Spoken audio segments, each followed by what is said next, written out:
Hi, everybody. Nice to see you today. Nice to see you online. Nice to see you here in the Zendo. Nice to see new faces I haven't met before. So those of you I haven't met, my name is Fusho. It's delightful to be together these days, just in general, to be together in a community and space and in person is very nice and lovely to have faces tune in from all over the world. Hi. I am just back from a film festival in Denver. I'm a filmmaker. I was there supporting a film that my sister made, actually, that I was credited as a producer on. So it was a lot of fun. This is the lens of which I'm looking at things these days. I also just finished a short film of my own.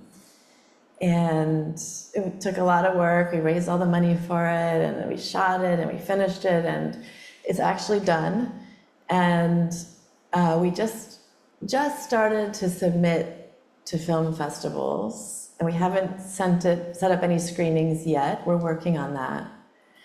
So it's a bit of a weird, it feels like a limbo, like a bit of a space where something I made and is ready to be in the world isn't yet. So because it hasn't been out in the world, there's a lot of stories in my mind about what that means, what that looks like, whether it will be good enough, if people are going to like it or not like it, how it's all going to go. And I have no idea. And so I've been thinking a lot about not knowing. Luckily, not knowing is something we are familiar with in our practice here. And I would say it's one of the main tenets that we work with in our meditation practice on the cushion.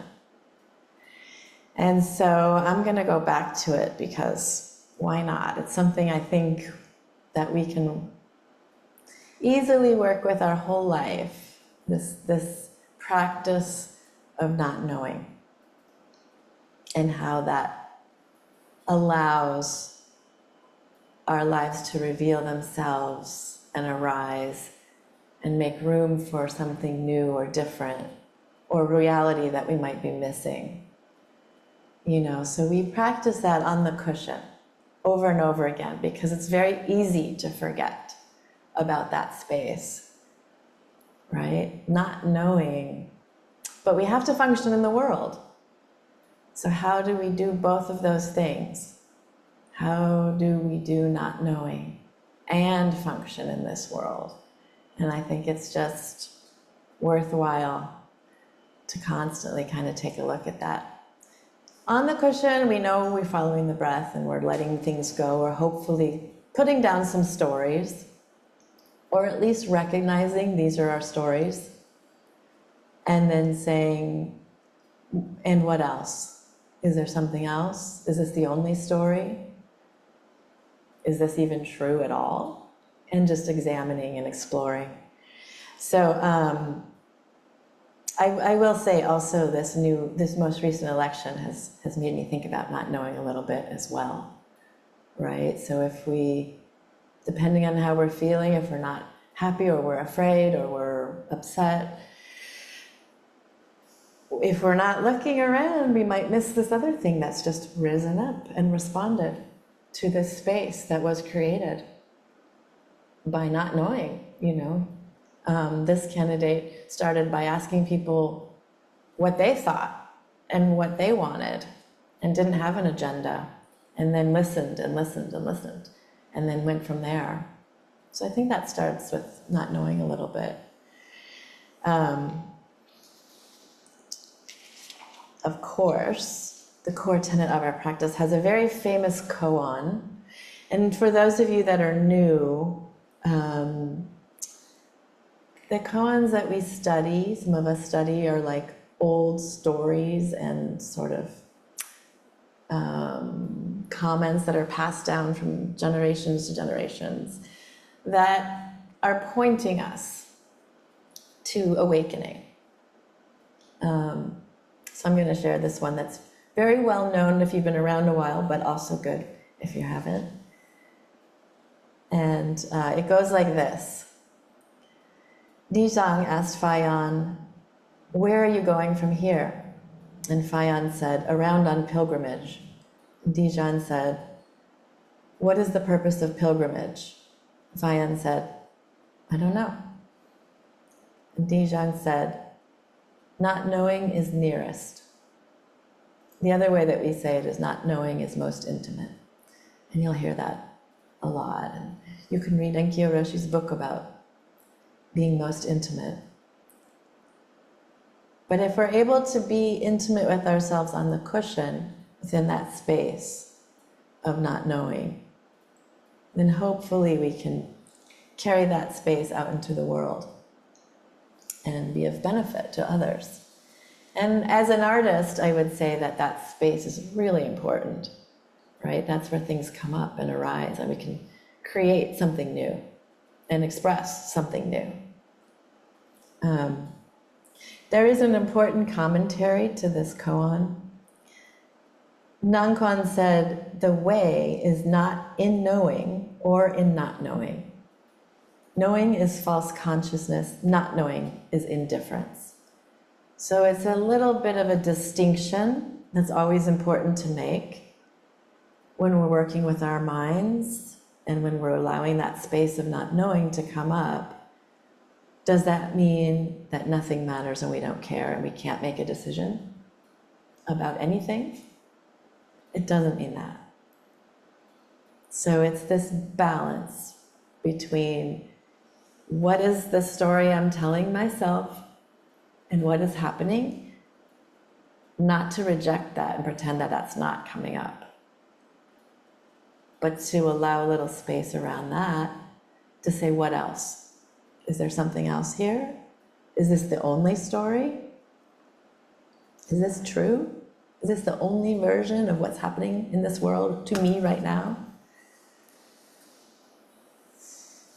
And the commentary goes on, when people hear it said that not knowing is nearest and that this is where Fayan was enlightened, they immediately just go over to not knowing.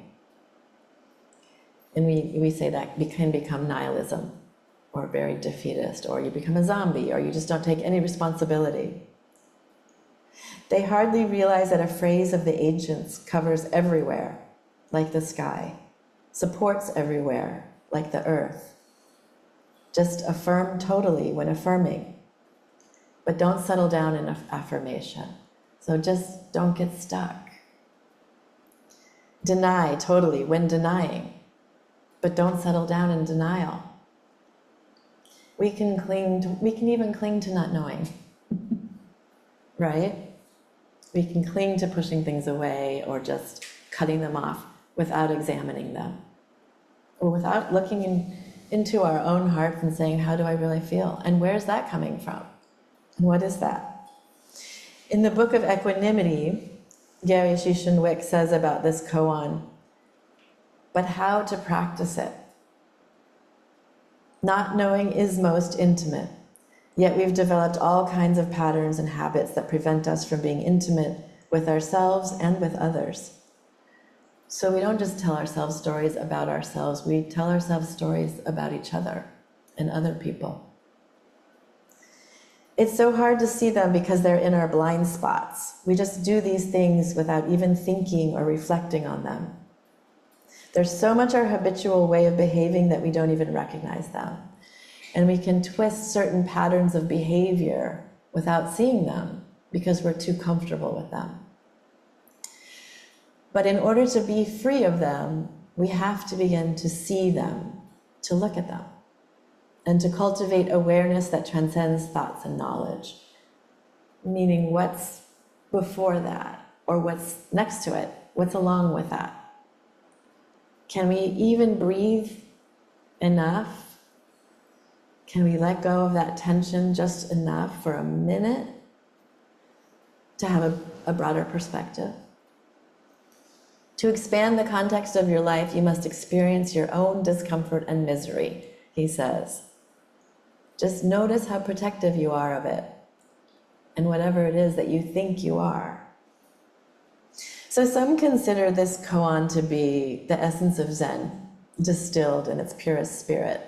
And the question that Dizang asked, where are you going, is an invitation to look closer into the purpose of our actions and the meaning we try to give our life here.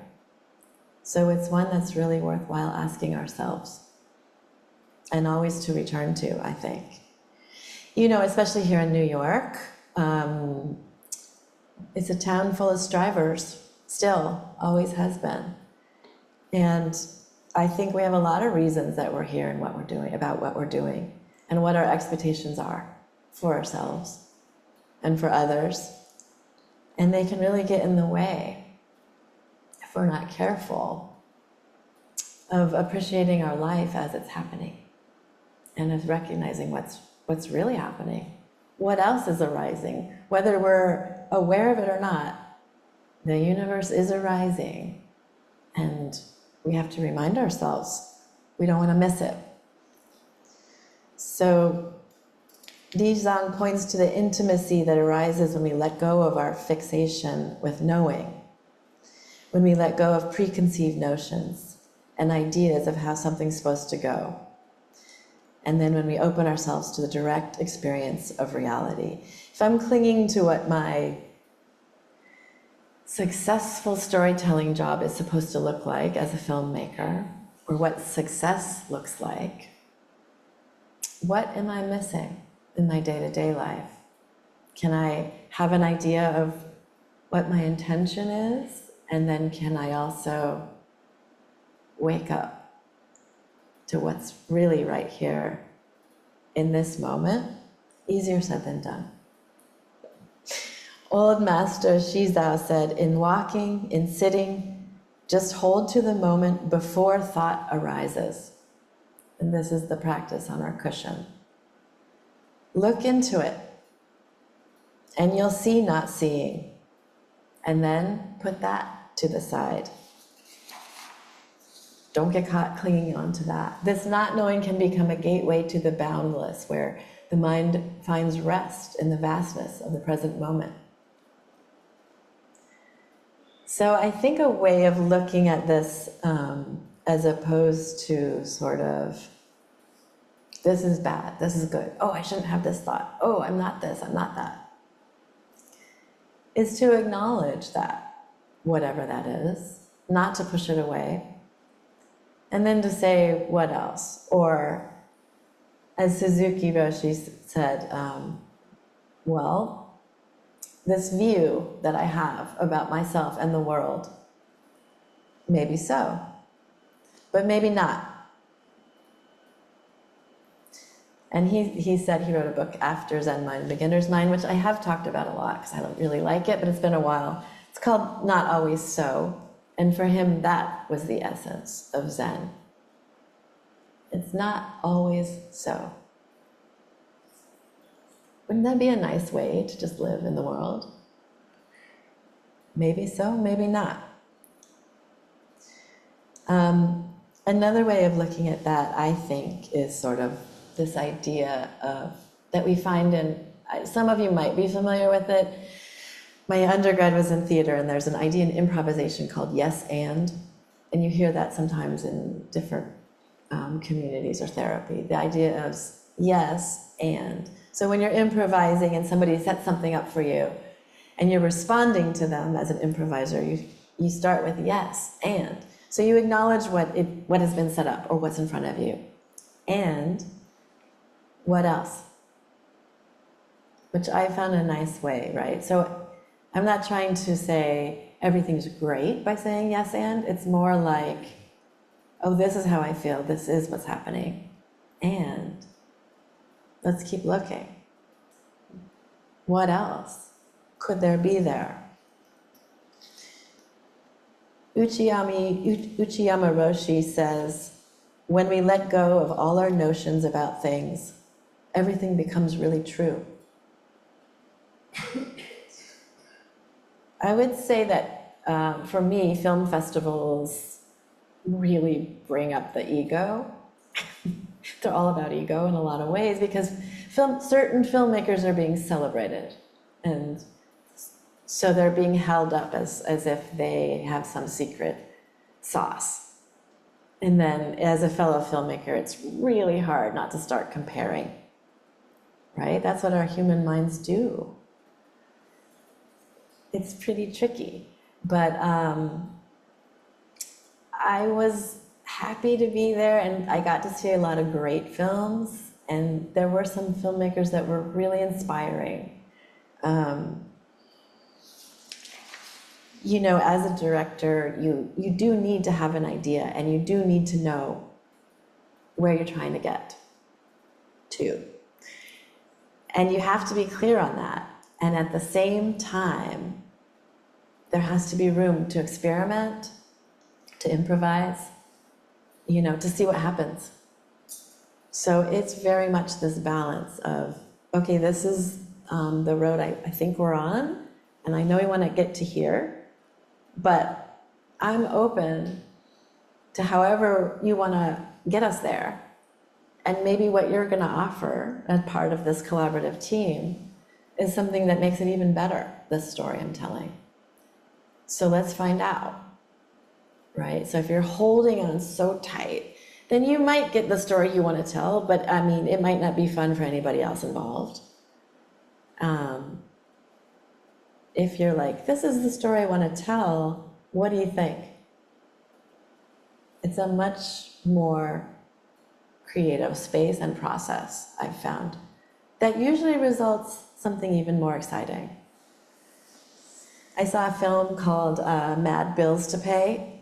It was shot here. It's a love letter to the Bronx.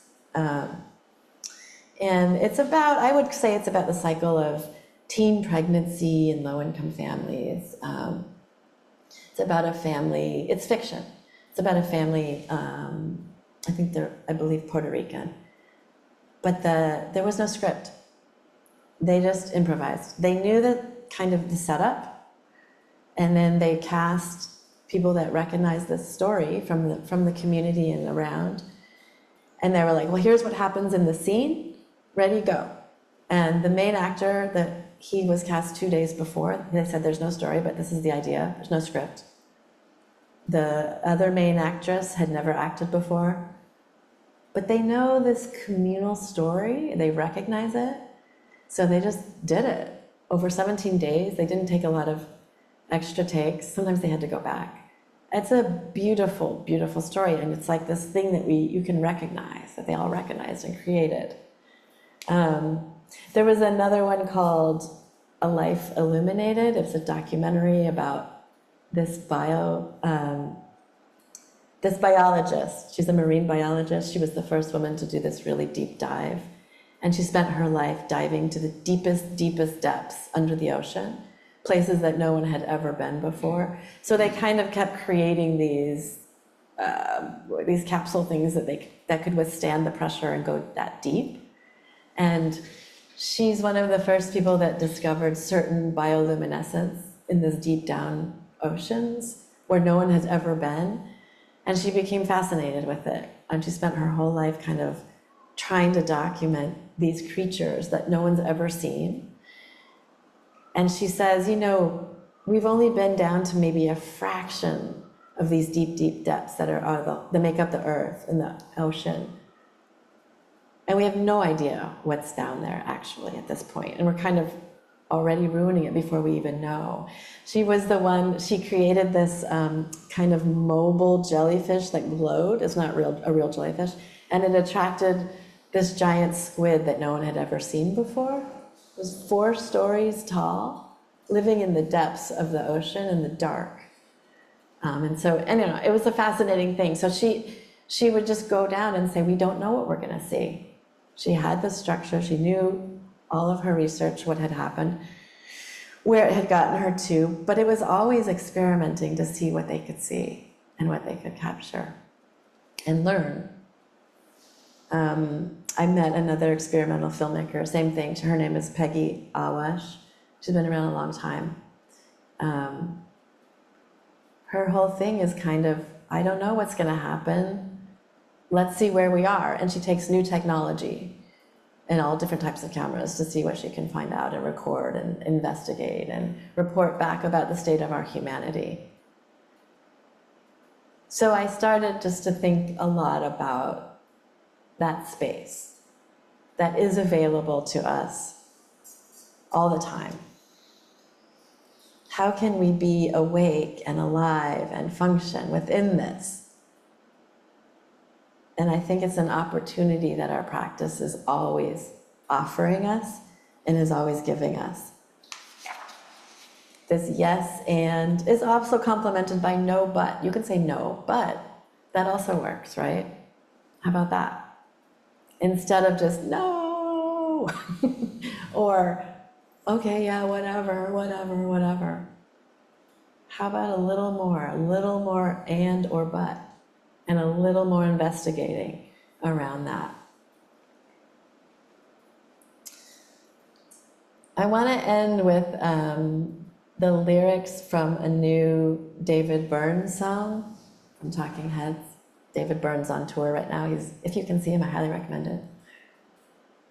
He wrote a song called I Met the Buddha at a Downtown Party. So I'll just share the lyrics. I met the Buddha at a downtown party. He was hanging by the pastries and the canapes, just stuffing himself like there was no tomorrow, with a beatific smile all over his face. I said, dude, should you really be eating all that unhealthy stuff? And you being so enlightened and all, don't you think you've had enough? He said, I had to retire from that enlightenment biz. I don't have the answers, and I never did. They think I can help them, but I'm not that smart. So here, have a piece of this blueberry tart. The verse 3 is, you can have all your sutras and all your mantras and prayers, but let's have another beverage by yonder tree out there. I don't exist, and neither do you, so you're damned if you don't, and you're damned if you do. Well, all this suffering is just a temporary thing. Right here is nirvana, where the crawdads sing. And then I added my own last verse to complement David Byrne's. I met the Buddha under the stars at a Denver film festival. She was thinking about cameras on drones that can go to the deepest depths of the ocean to bear witness to the alien creatures we've never seen before, right under our noses, for eons of time, awake while we've all been sleeping.